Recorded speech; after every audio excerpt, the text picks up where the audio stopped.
my bubble blowing friends, and welcome back to another video. Yes, there's a big change. I have green and blue hair. It's pretty good. It's a new year, first recording of the year. We were sick last week, so we couldn't put out a video, but we're back here, back in the game, and ready to go. Yeah, ready to tell you about our amazing Timor adventure. Beautiful place. Yeah, absolutely. So this is going to be our overarching story from start to finish. What an adventure. Where did we start? Where did we start? Well, we started here, Cairns. Yes, good old Cairns. First trip was getting to the airport. That was fun in itself. We thought we'd treat ourselves when we got in. So we was it a morning or an afternoon flight? I think it was an afternoon flight. I hope it was, because we had beer and pizza whilst waiting for the plane. And only your So it's the first leg of our flight. Where are we off to? We're off to Darwin, and If your seat is in an exit row or at a bunk area, you will need to put all of your personal belongings into the overhead. Next destination was Darwin, and we were flying over there just as the sun was setting. So it would have been the afternoon. Yes, so flying over to Darwin was amazing. There was just enough cloud coverage for the sun to poke through, and there was just these amazing light shows coming through the clouds that I've never seen flying before, and I've done a lot of flying. Yeah. You have too. It was a beautiful place. Something about the Northern Territory. It is beautiful country, even from the sky. Flying in over, we went over Nullarbor, and as we're coming into Darwin, it put on a proper show for us. So there's rain clouds, there was big sunbeams coming through. It was quite the welcome to a place neither of us had been before. Yeah, and that was really cool. So once we landed in Darwin, we realized that everything kind of ran on Darwin time, which I'm fine with. But our little lift took quite a while to come pick us up. Yeah. And during that time, we got to observe the drivers of Darwin. Yeah, so we were promised a airport shuttle from the hotel we were staying at. We gave them a call as soon as we landed, and we got the whole, yeah, we'll be there in 5-10 minutes. And we got out to the spot and we're waiting at the parking station for not 5 or 10 minutes. I think it was closer to an hour. Yeah, we got to chat to a few people who were also waiting for a different hotel shuttle. That's it. Turns out they were also going to Timor. Yeah, so who would have thought that? It's from a place that probably you've never heard of to running into a few people traveling there. But yeah, the drivers around Darwin are, I would say, not all of them, just the ones that we encountered. Wild. Wild. Road rules seem to be very optional. Life choices made on the road questionable. So not possible. They not can't possible. park. It's not possible for them to park. No. The drivers that we saw. It was amazing how we saw someone go over 2 parks, try to realign themselves and still be in 2 parks. And I'm just like, good on you, Darwin. Well done. It's like a different country. Yeah, but we didn't see any accidents, so there's that. There's a system. There's a system. They understand that we didn't. So good thing we were driven around Darwin. And then the next day we flew over to Timor. It was quite a short flight, shorter from Cairns to Darwin. Yeah, Timor is only just off the north of Darwin, so I think it's about an hour and a half to 2 hours. Yeah. Nice quick flight.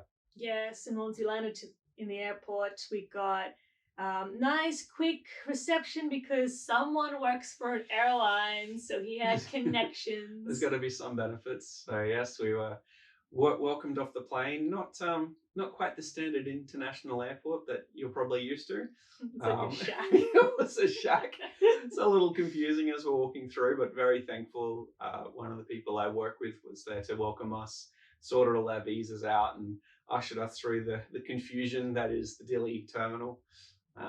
But yeah, no, it was a wonderful welcome to a beautiful place. So from there, we didn't have too far to go. So we went straight from landing over to the place where I work, which is still at the airport. So this is Dave. He's giving us our flight briefing. He's just taken us through using the life jacket. We're about to. Sorry? He's happy to get wet. He's happy to get. All right, we're getting it. All right, let's go. We jumped on one of our little airplanes and we were off to our final destination, which was Otaro. Otaro is just a little island off of Timor, which is really well known for the diving, so that attracted us. Timor is well known for the whales. Unfortunately, we didn't get to see any whales, but that Next time. wasn't even a problem. Yeah. The diving there is just wow, but we'll get back to that in a minute. So we flew over the island, and you could see the reefs from the airplane, and I'm like, just let's skydive out of this plane right now. I want to be in that water yesterday. So we landed, and we went on this little tuk-tuk. Yeah. Zero suspension on a very rocky road. Thankfully, there was a tiny little bit of padding left on the chairs. So yeah, we took this little tuk-tuk for about, it's almost 15, 20 minutes to get to the dive resort we were staying at. Yeah, from the minute we landed, we were in love with the tower.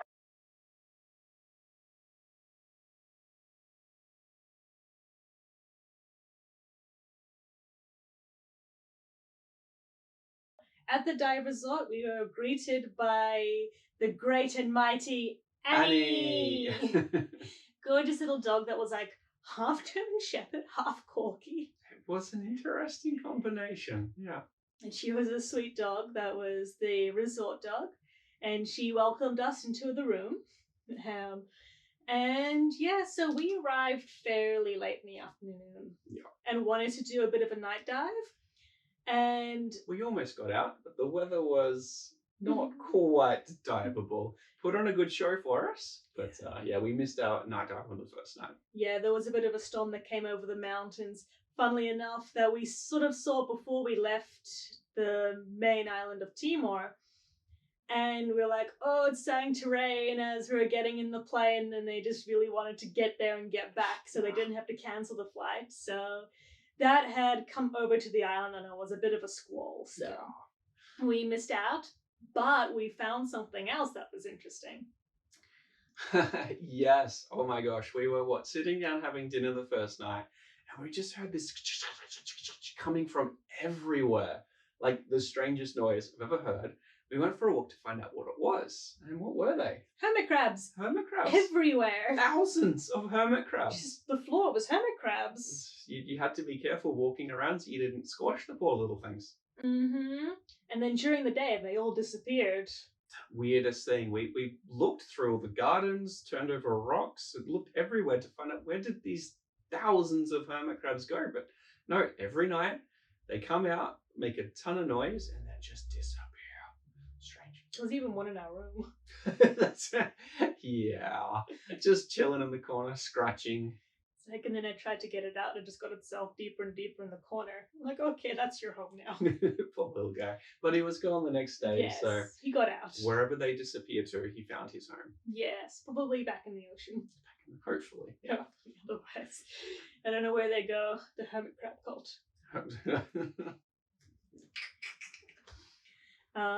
And then day 2. Day 2. That's when the fun began. Day 2 was dive, dive, dive.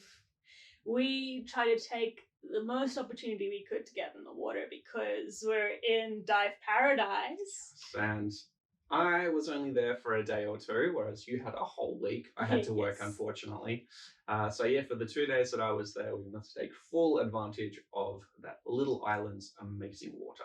Oh, and it was so good.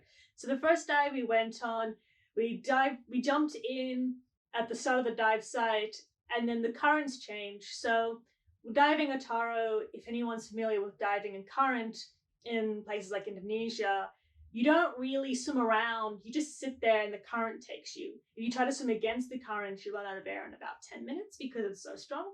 So you just kind of sit there.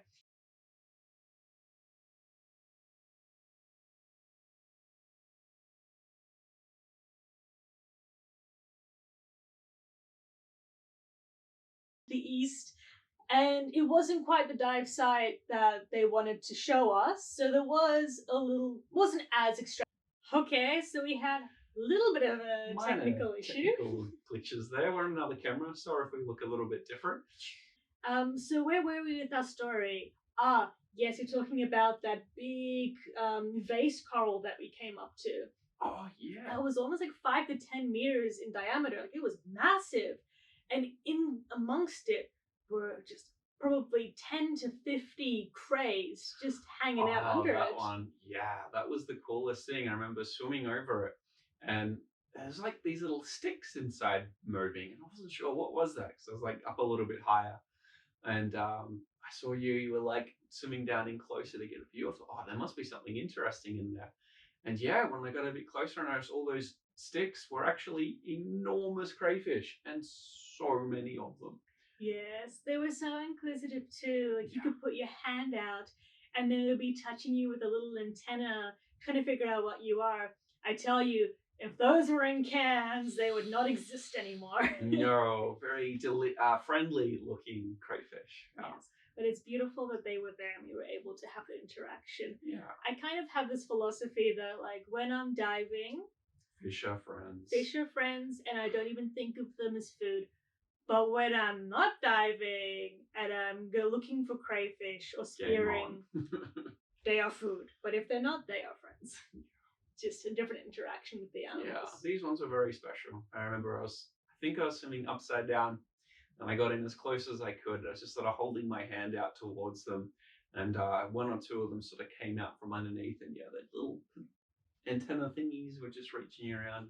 It was cool. Quite a special interaction. Very sweet little guys. Yeah. And then I encountered the triggerfish. Oh. In Australia, triggerfish, I've never been attacked by one. Sometimes they do get a bit angsty and swim away, but I've never actually had one charge me. And then as it happened, it was like slow motion. I realized, oh, right, I'm not in Australia, and these are not your run-of-the-mill Australian triggerfish. That was not friendly. As it charges up to me, I'm like, well, gotta get out of here. Yeah. They're protecting their nest. They're protecting their home. It's funny more than anything, but you do need to be careful because sometimes they do whack you, but this one was just letting me know that it wasn't happy with me and I needed to get out. And I tell you, I got out pretty quick when I remembered. I tell you, I think more divers are afraid of triggerfish than they are of sharks. Yeah, I never thought to be aware of that. I remember, I think I'd only just turned around from playing with the crayfish, and next thing, there you are, just sort of like running away in this little, I mean, they're not little, I think he was about yay big, just charging at you. I think I got some of it on the GoPro, so hopefully we're playing the footage for you now. But yeah, that was quite I was laughing when I realized that you were okay. Yes, it was a funny moment. And that was the main highlight of that dive. Otherwise, it was really interesting to sort of see the in between the reefs side of things. So the reefs there are subject to really interesting current dynamics. So you have a lot of upwellings, which means that there's current down from the deep that pushes the water up to the surface. And there's also downwellings. So if they're not terribly strong, it sort of feels like you've got an issue with your buoyancy. So I feel like, why am I so underweighted? But you sort of feel that cold water come up and you just sort of start floating up. And you're like, oh, right, this is an upwelling. So in between the reefs, you do notice that there are fewer coral reefs and coral colonies because there's a lot of water movement going up and down there, and it's a lot harder for the corals to latch on to substrate over there. So having that upwelling was actually really interesting to experience. At the end of our first dive, and we got back to the island, we were on fishermen boats. Yes. So much fun. The coolest thing about, I think, this whole experience is that we got to interact with the locals a lot, and they would hire the fishermen to take us out to these dive sites. And it was really awesome to sort of have that interaction with the locals and their boats. It's a lot more, I feel, sincere. Yeah, I felt a lot more closer to nature. Yes. When we got there, they sort of let us know, oh, sorry, we've booked out our big main boat for the entire time that we were staying on the island. They said, oh, but it's all right, we'll work with the local fishermen. And we thought, oh, okay, hopefully we still get to dive. We weren't too sure what would happen, but it ended up adding quite a new dynamic to the adventure. And yeah, going out in a little handmade canoe type thing and trying to roll off the back of that with all your scuba gear off as the boat's rocking around. Trying not to flip the poor fisherman. Trying not to flip the boat. Getting back on as well was a challenge. So yeah, what sounded like a bit of a downer at the start to go, oh no, your boat's gone, turned into quite added a lot more fun to the trip. So. Yes, I love that. absolutely. So we got back, and I think we had a bit of lunch, looked over some footage, and then dive. We're back in the water for dive number 2. Ooh.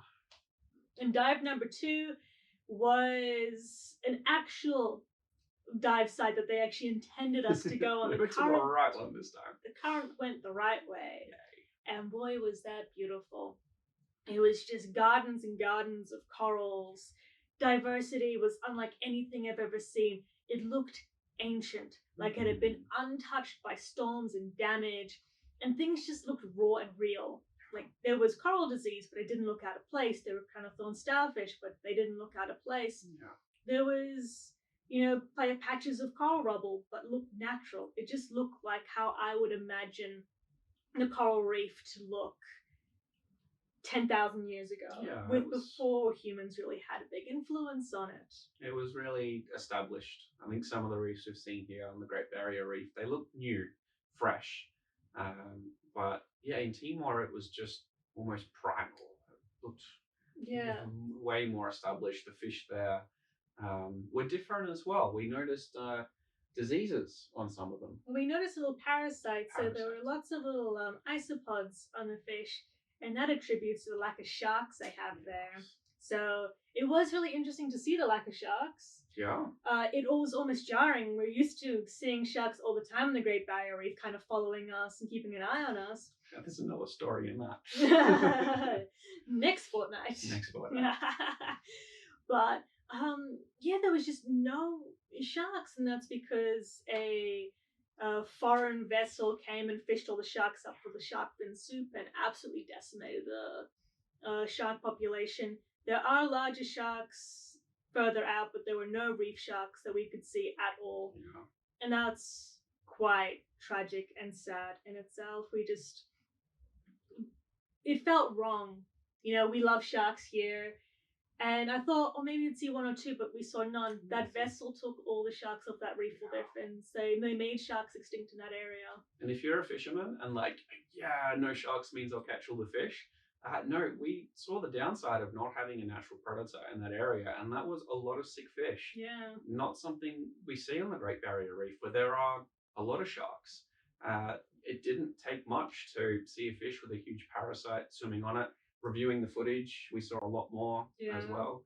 So it's not a good thing to have the sharks removed. I see a lot on forums where fishermen are happy when they kill a shark or angry that there's sharks around taking their fish. The alternative though is not what you want. And we got to see that firsthand. Lots of sick fish, but also lots of healthy fish as well.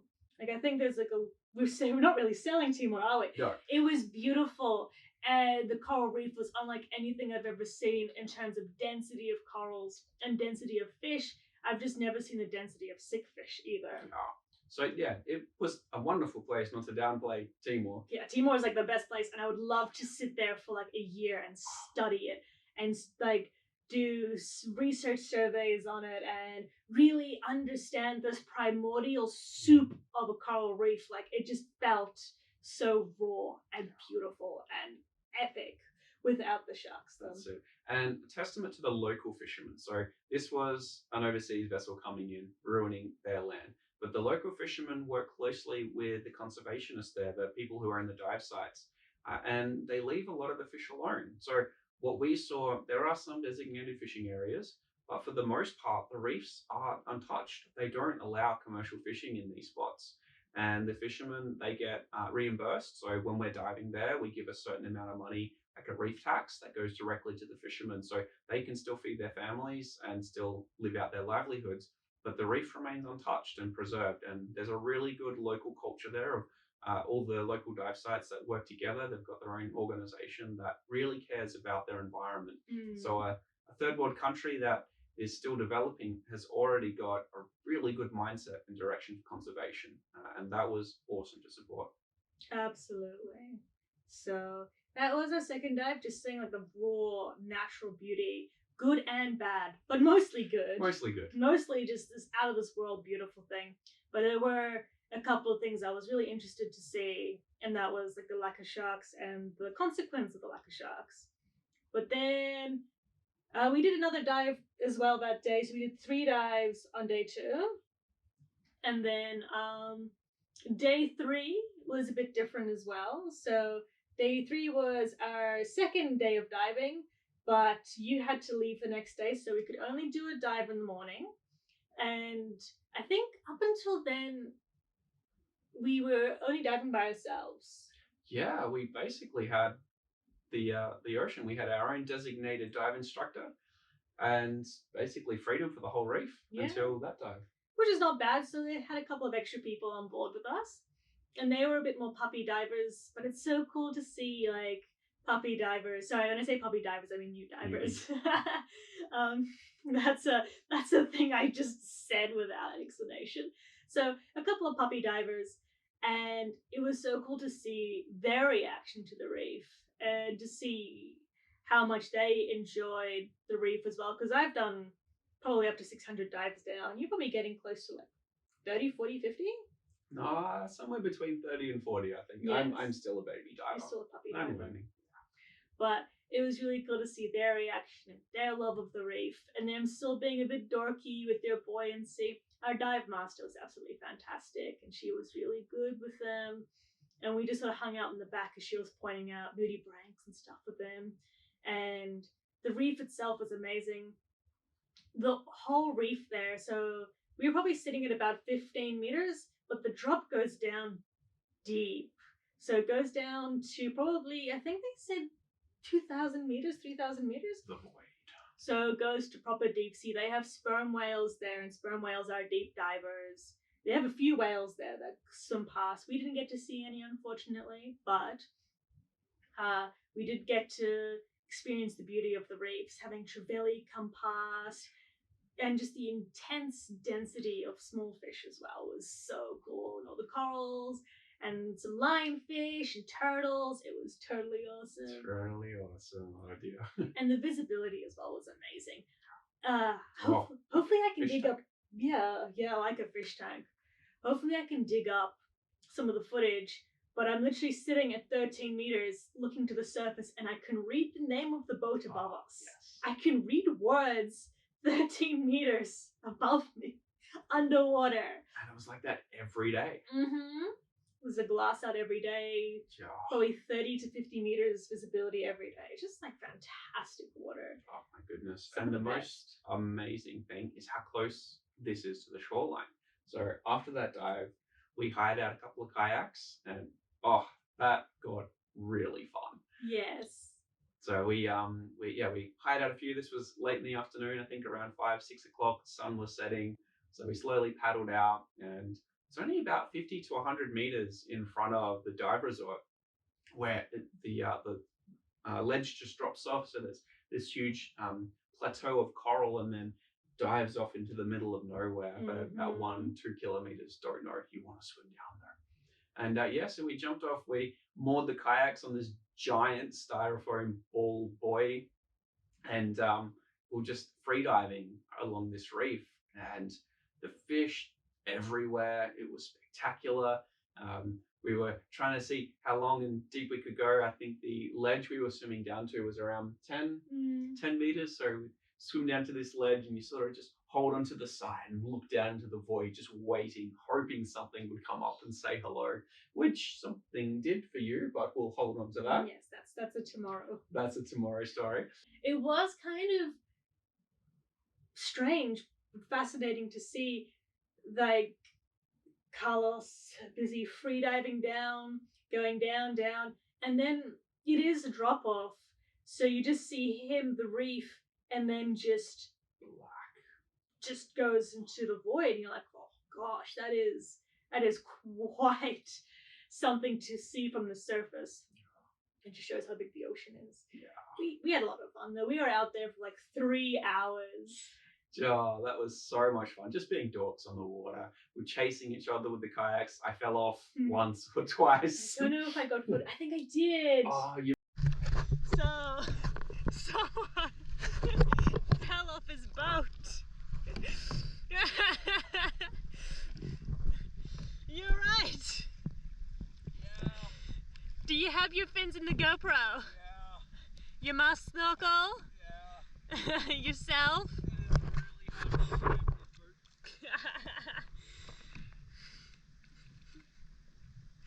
And we're just like casually over the blue.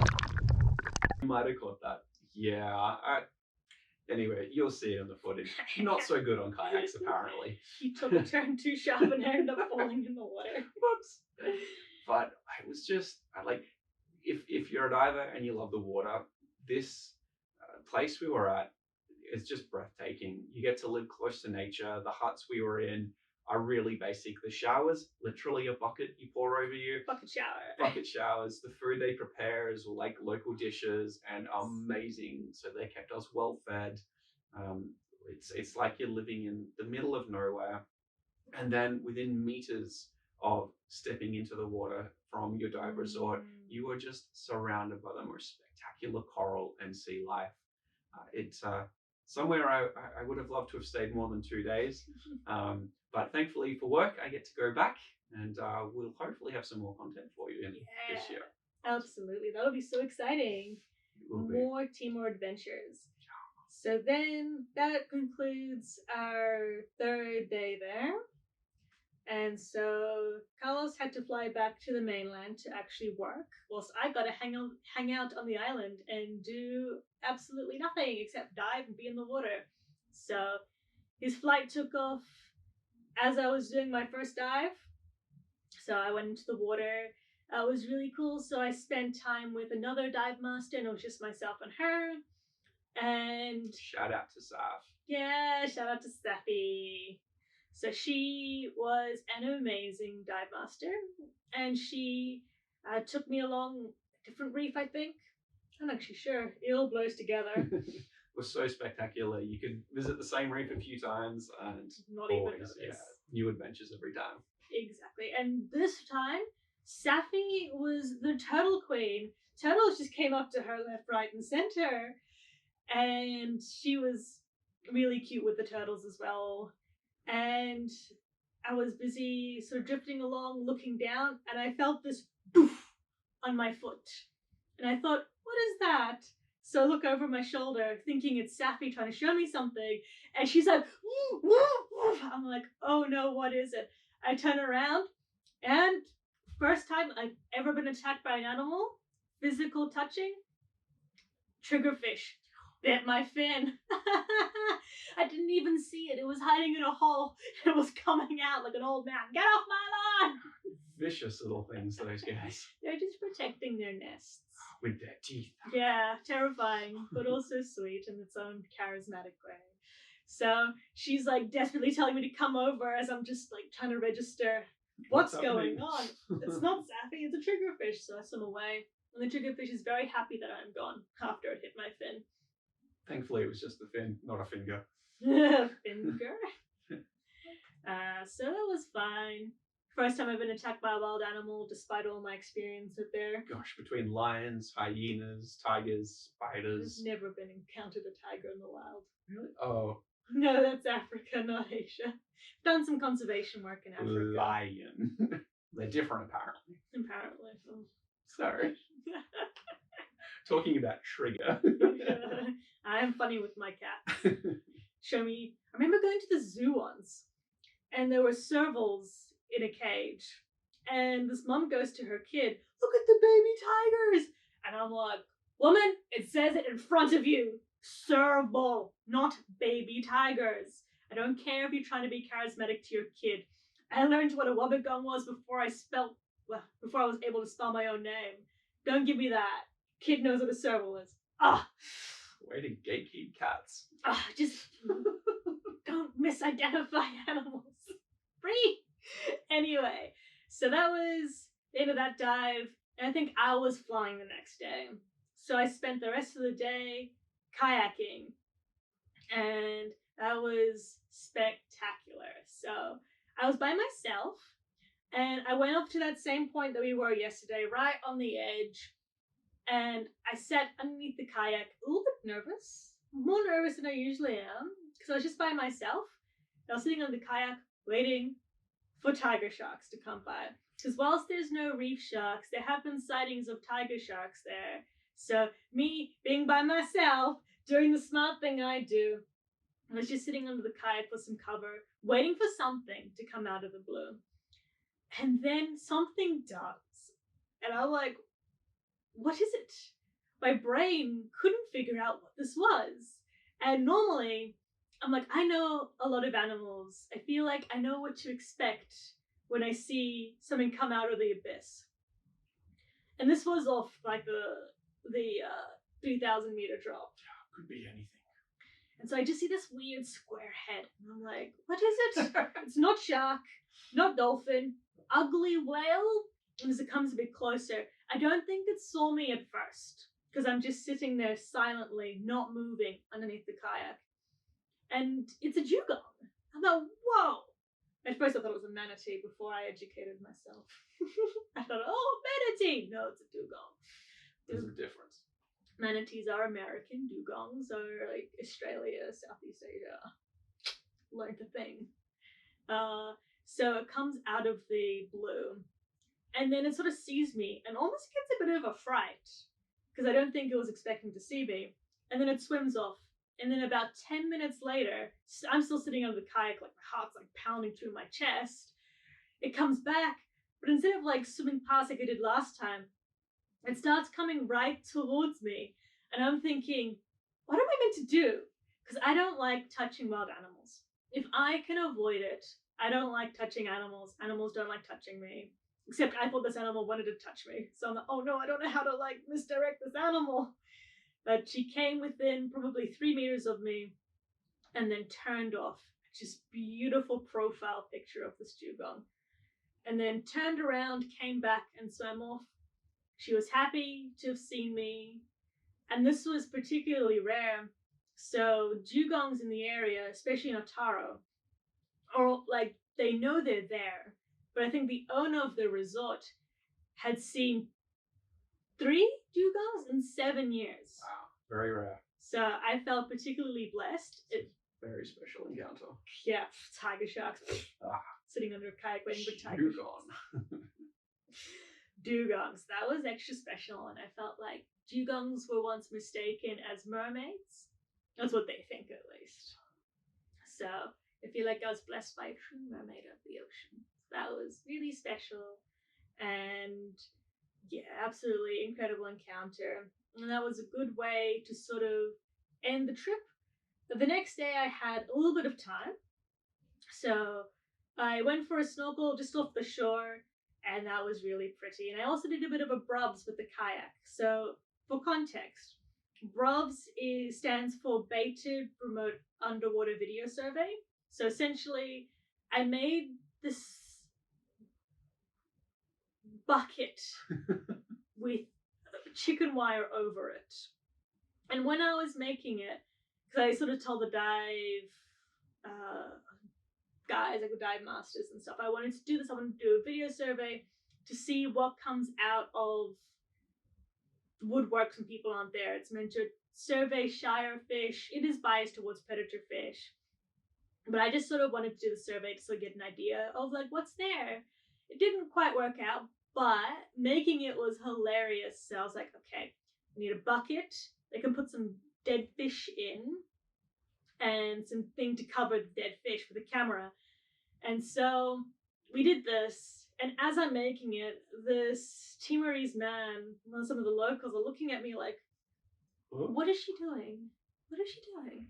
And I have to sort of explain to him what I'm doing. And he's like, okay, there's just like this weird girl hovering over this bucket of fish, trying to put chicken wire over it in a very inefficient manner.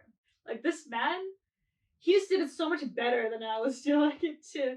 As I'm trying to like cut this wire around, he's like cutting it in certain ways to make it easier to bend over the bucket, and just did such a good job. He helped me without questioning it too much as I'm trying to explain something. Like, yeah, so I want to like video survey fish. And he's like,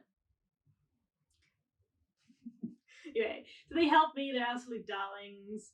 And he helped me carry it to the kayak where I should have found like a sandy patch to put it down on and just left it there. but I was a bit nervous about dropping it down because I didn't want to break coral. And because it was 10 meters down and there could have been large sharks in the area, I was a bit nervous to go into the water with bait by myself. So what I did instead was I just hung it off the back of my kayak, kayaking it around. Except as I'm about to put it in, the dive boat comes past and drops all its divers in the water. Oh no. And I'm like, man, really? Really? Are you dropping them here? Out of all the dive sites you could go to, you're dropping them here. So I wait for about half an hour until I see they're well and truly out the area. And then, because there's a current, I'm like kayaking just off the edge of the reef, being very careful not to go too close to the reef, because the last thing I want to do is crack any coral. And I didn't touch any coral, reviewed every second of that footage to make sure that I didn't. Hoping that fish would come up to it, but I have noticed in previous Brubs experiments that they do like it when it's on the ground. Fish don't seem to like to go into the mid-water column. I think they feel quite vulnerable there. Yeah. So the only thing I'm really baiting for then is sharks. Whoops. The divers are well and truly gone. And then they start coming back because the currents change direction. So there's me on a kayak frantically trying to kayak away from the divers. So I'm still maintaining like a 50 to 100 meter distance. So if anything happens, like the shark's not attracted to the divers, they're attracted to me. I mean, nothing came up. No sharks were there. Empty. And so it was a bit of like a failure, but I do know that I did make a critical mistake, and that was not putting it on the bottom. I think I've learned that for next time as well. We are planning to do some Brubs on the Great Barrier Reef to start like our official Brub surveys. Yeah, we finally have some means of getting out to the proper We got water. a boat. So that was the end of my little trip. I flew back on the plane, and then we spent a day or two in Timor, not really doing much, and then we flew back to Cairns. Yeah. We had a little stopover in Darwin. We walked around there a little bit. Yes. An amazing little cafe. Yeah. Which is like heaps retro. Loved it. And then back to reality. Yeah, well, that was our Timor adventure. That was our Timor adventure. Amazing, beautiful, beautiful place. Great place to visit again. I just want to live there. Oh, under the water. Wouldn't that be the thing? Mm-hmm. Hopefully work ships me over there for a little bit longer. That'd be nice. We love Timor. Do a research project there. Yeah. But until next time, thank you all my bubble blowing friends. I hope you have a good time. Don't forget to get your gills wet. And until next time, bye-bye.